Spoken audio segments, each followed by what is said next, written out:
ফেব্রুয়ারিতে যদি ইলেকশন হয় এবং নতুন নির্বাচিত সরকার আসে, আমরা জানি না পরবর্তী সরকার এই বিচার প্রক্রিয়াটাকে কিভাবে এগিয়ে নেবেন। The main perpetrators and maximum number of the perpetrators are from the police forces, and we have to secure their arrest by using the police again. So it is very difficult for a force to arrest their colleagues and friends. যেহেতু আমাদেরকে প্রমাণ করতে হবে it was widespread and systematic attack on the civilian population. এই ক্রাইটেরিয়াটাকে fulfil করার জন্য আমাদেরকে সারা বাংলাদেশ জুড়ে ট্রাভেল করতে হচ্ছে। কিন্তু আমাদের চ্যালেঞ্জের জায়গা হচ্ছে আমাদের একটা investigation agency comprising of 23 investigation officers. আমাদের লজিস্টিক্সের প্রবলেম আছে, আমাদের লিমিটেশনস আছে। We have only 16 prosecutors, we have only 2 tribunals here right now. সে কারণে আমাদেরকে এই যে এত বিস্তৃত offence, thousands of perpetrators, thousands of incidents, thousands of victims and many thousands of digital evidences as well as other evidences, collection of those evidences and compilation and make them usable in a courtroom, these are the main challenges at the initial stage. পরবর্তী সময় যেটা হয়েছে যে যখন এগুলোকে primarily আমরা collect করেছি, একটা পর্যায়ে গিয়েছি, আমরা যখন পারপিট্রেটরসদের বিরুদ্ধে অ্যারেস্ট ওয়ারেন্ট ইস্যু করেছি, প্রবলেম হচ্ছে the main perpetrators and maximum number of the perpetrators are from the police forces, and we have to secure their arrest by using the police again. So it is very difficult for a force to arrest their colleagues and friends, and they work together for years together. এ কারণে প্রথম দিকে পারপিট্রেটরদেরকে গ্রেপ্তার করা যায়নি, যদিও আমরা 227 জনের বিরুদ্ধে অ্যারেস্ট ওয়ারেন্ট আমরা নিয়েছি, কিন্তু গ্রেপ্তারের সংখ্যা 80 জনের বেশি নয়। কেন এটা হয়েছে? কারণ হচ্ছে যে এই পুলিশের দ্বারা যখন বাংলাদেশের টোটাল পুলিশ প্রশাসন কিন্তু ভেঙে পড়েছিল, আপনারা জানেন যে সমস্ত থানাগুলোকে বন্ধ করে দিয়ে পুলিশ পালিয়ে গিয়েছিল। সেই জায়গা থেকে পুলিশকে পুনর্গঠন করার মাধ্যমে তাদেরকে কাজে লাগাতে হয়েছে, তাদের মাধ্যমে আবার পুলিশকে ধরে আনতে হয়েছে, এবং তাদেরকে দিয়েই আমাদের ইনভেস্টিগেশন এজেন্সিতে যদিও যারা আছেন তারাও কিন্তু পুলিশ পার্সোনাল, তাদেরকে দিয়ে ইনভেস্টিগেশন করতে হচ্ছে, এবং তারা অভ্যস্ত ছিলেন সাধারণ আইনের অধীনে ইনভেস্টিগেট করতে। সুতরাং we have to train them to investigate A case which is crimes অ্যাগেন্সট humanity. এগুলো আমাদের চ্যালেঞ্জেস ছিল। এরপরে যেগুলো হচ্ছে যে আমাদের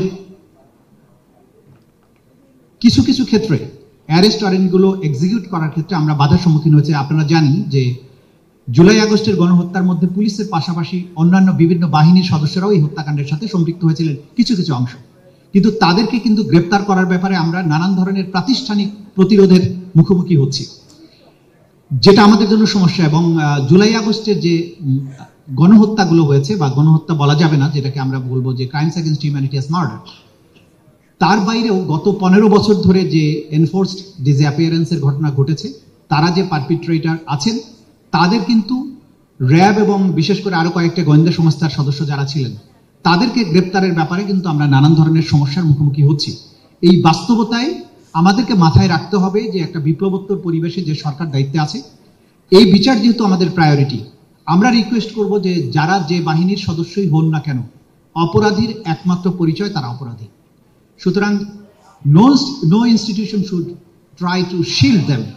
এই জায়গাটা আমাদের একটা বড় ধরনের চ্যালেঞ্জ আছে। আমরা যদি তাদেরকে হাতের কাছে না পাই, তাহলে বিচার প্রক্রিয়াটা স্মুথলি এগিয়ে নেওয়াটা আমাদের জন্য চ্যালেঞ্জের বিষয়। সে কারণে আমাদের আরেকটা ইনস্টিটিউশন আছে, যেটার নাম আমি আজকে এখানে বলছি, যে এনটিএমসি বলে একটা প্রতিষ্ঠান আছে, যেটাকে নজরদারির প্রতিষ্ঠান হিসেবে ব্যবহার করে most of the enforce disappearance এই অপরাধগুলো করা হয়েছে by using the informations collected by NTMC. এই এনটিএমসির কাছ থেকে কিন্তু আমরা যথেষ্ট সহযোগিতা পাচ্ছি না এখন পর্যন্ত, despite having the orders from the tribunal.